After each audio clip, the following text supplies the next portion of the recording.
Hola, ¿qué tal? ¿Cómo están? Hoy vamos a ver el tema de lo que es la narrativa gráfica. Yo sé que algunos de sus grupos ya han visto este tema, sin embargo no estaría de más darle un repaso. Entendemos por narrativa gráfica contar historias con imágenes. Sin embargo, esto puede ser un poco difícil de entender, entonces digamos que narrativa gráfica son cómics. Todos entendemos hasta cierto punto lo que un cómic es. Y ojo con esto, no solamente los cómics pueden ser narrativa visual, también las películas, los videojuegos e incluso los GIFs. Y antes de pasar de lleno a los cómics, primero hay que comprender cómo se cuenta una historia. El tema de hoy es la estructura de 3 actos propuesta por Aristóteles.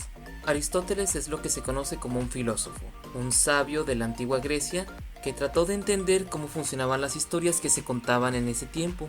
Con esto no queremos decir que él haya inventado las historias, ni mucho menos. Simplemente él trató de entender cómo funcionaban.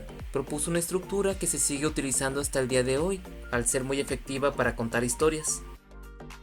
Recordemos que los griegos creaban obras de teatro donde presentaban las hazañas de sus dioses y sus héroes, tanto de forma cómica como trágica.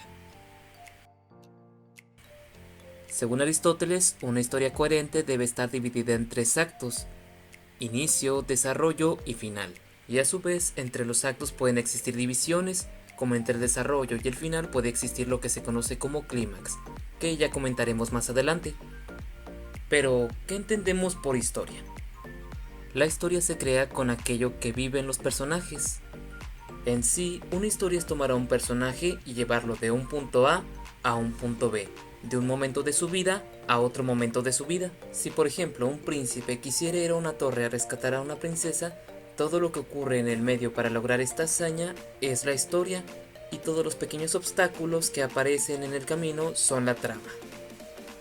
Ahora vamos a revisar todos esos elementos con una película que todo el mundo conoce, la primera película de Spider-Man.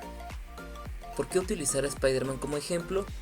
Porque es una historia que respeta todos los elementos que se han dicho con anterioridad. Al principio el protagonista tiene una vida normal.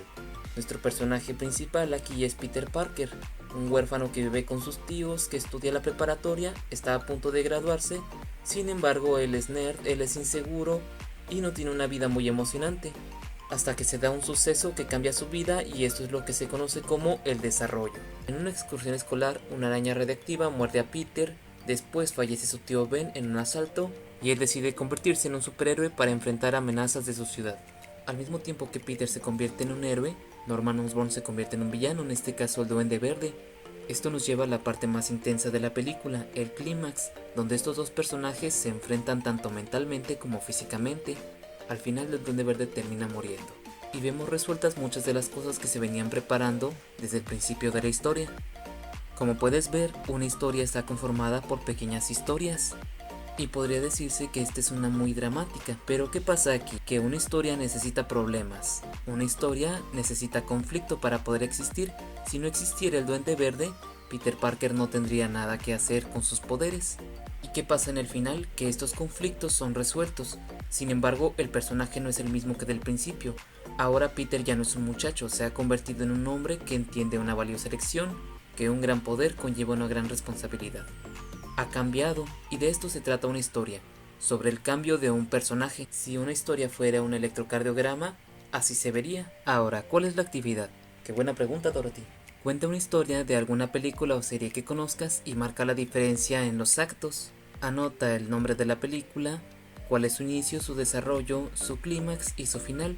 No olvides anotar también los nombres de los personajes principales, con unos 3 bastará. Puedes apoyarte en estas preguntas para empezar a contar los acontecimientos de tu historia. Al principio, luego ocurrió qué, después y al final. Podrás preguntarte de qué me sirve conocer el modelo aristotélico de 3 actos. La palabra clave es coherencia. Al entender que todo tiene un inicio, un desarrollo y un final, podrás entender mejor la historia, la investigación, incluso podrás platicar mejor, exponer y sobre todo escribir de manera coherente. Y al igual que Benito, lograrás subir de 20 a 500.